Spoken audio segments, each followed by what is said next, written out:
It's been 4 years since Western Cape anti-gang unit detective Colonel Charl Kinnear was gunned down outside his Bishop Lavis home.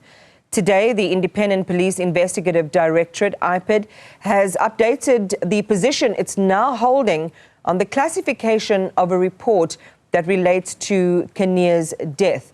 And we'll hear from Latashia Naidoo, who has been at the briefing, keeping an eye on the story, also connecting with the family of Charl Kinnear, and this is his wife, Nicole, to talk about their reactions to this. This report has been available for a few years now, and this decision to make the move to declassify and make recommendations, particularly around the arrests of some police officials, is a bombshell development. And Latashia Naidoo is there and has the latest for us. Latashia, start out by you shared with us the context earlier, the timeline of events that led to this moment today, the need for the family for answers. What did we hear in that briefing?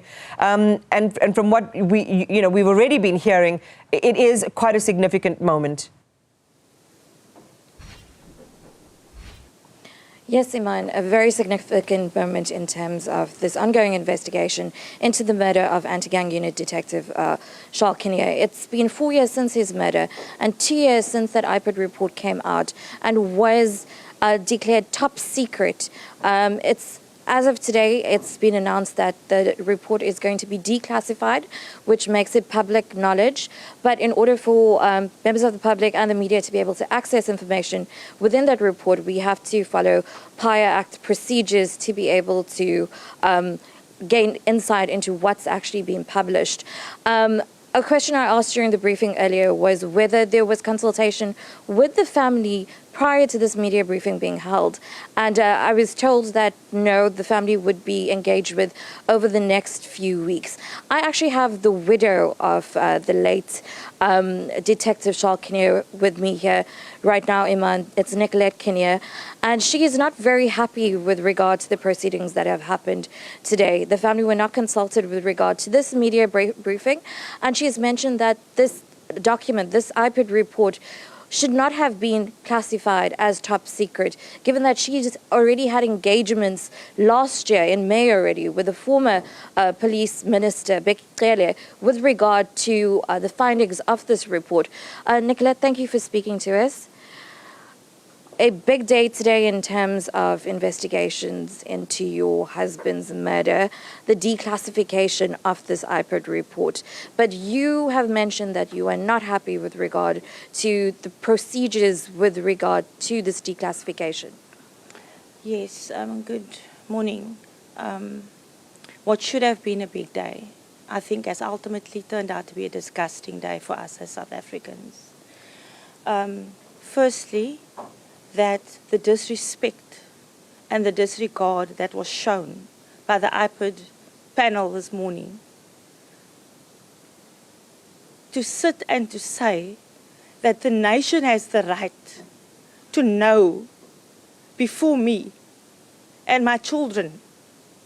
I didn't lose a cup of a sauce, I lost my husband. The fact that the media briefing was arranged without us even knowing. I got to know about it because I'm in media and I attended in capacity as media, not as the family. It's disgusting. I've applied to have this report declassified on 3 occasions and we were denied. The disrespect that was shown, it should never have been classified to start with. I've said before, it was not classified because we've had a discussion. I know what is in the report. We had a meeting on the 23rd of May in 2022 with the directorate and the panel where the meeting was said. In that meeting it was said, Bishop had signed off on the 17th of May. Certain houses wrote widely about what was in the report. Then I opened up a culpable homicide docket on the 5th of August. Of that year. Suddenly on the 23rd of August, the late Tina Juma Peterson made the announcement at the Portfolio Committee that now the IPID report was classified. It later came to light that only the first page of the document was classified to start off. So for me, it's a disgusting day to show how we as South Africans are treated by those who are supposed to be taking care of and protecting us. Nothing that was said today hasn't been said before. The police has been sitting on this report for the past 2 years, the completed report. Nothing has been done. You guys were answered as it remains. We've got National Commissioner has given a letter. So did the previous National Commissioner and so did the previous Minister. Members were allowed to leave. How do you allow somebody to leave the organization and you know there's a pending case against you? No, you graciously go and retire with your pension. It's a disgrace. So for me, it's a sad day. It's not a happy day. And I want us as South Africans to realize that we must not just be baffled by these sideshows, because what was this morning was a sideshow. The organization, SAPS, IPID, was left with egg on their faces and they tried to cover it up. Personally, I'm not interested in meeting with them after the fact. I had to hear, if I wasn't in media, I would probably have read in tomorrow morning or latest newspapers or heard on one of the news bulletins tonight about it. And I just feel it's not fair. And I mean, questions were asked about NPA, etc. Last week, in the High Court, Warrant Officer Oliver, and we can mention his name because his name was mentioned in public whilst testifying in court. He said what had happened. He said at certain stages my husband's phone was being pinged every 30 seconds. He said he phoned certain people. He's affiliated to the DPCI. He said he gave reports. We know for a fact, and so does IPID, that General Labia has made the decision that he doesn't think it's necessary for his members to be charged.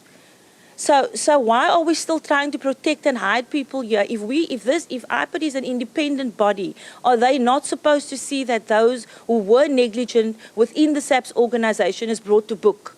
I'm tired of these games. This is my life. This is not a movie. And it's time that people start taking accountability. And in this case, I think IPID needs to take accountability for the mess that they've actually caused today and over the past 2 years by trying to hide and cover up for SAPS. Thank you, Nicolette. Well, Iman, there you hear it. A lot of heartbreak and anger coming from the window of slain anti-gang unit detective Charl Kinnear. Now, 9 police officers have been named in this report, and recommendations have been made by IPID with regard to potential prosecution of these officers. I'm told that while the names haven't been mentioned, they range in ranks from a major general within the anti-gang unit to low-ranking officers, warrant officers within SAPS. But as we've just heard from the woman who was married to this late detective, a lot of anger, a lot of anguish, a lot of disappointment with IPID in regard to their failure to contact the family prior to this media briefing being held today, Iman.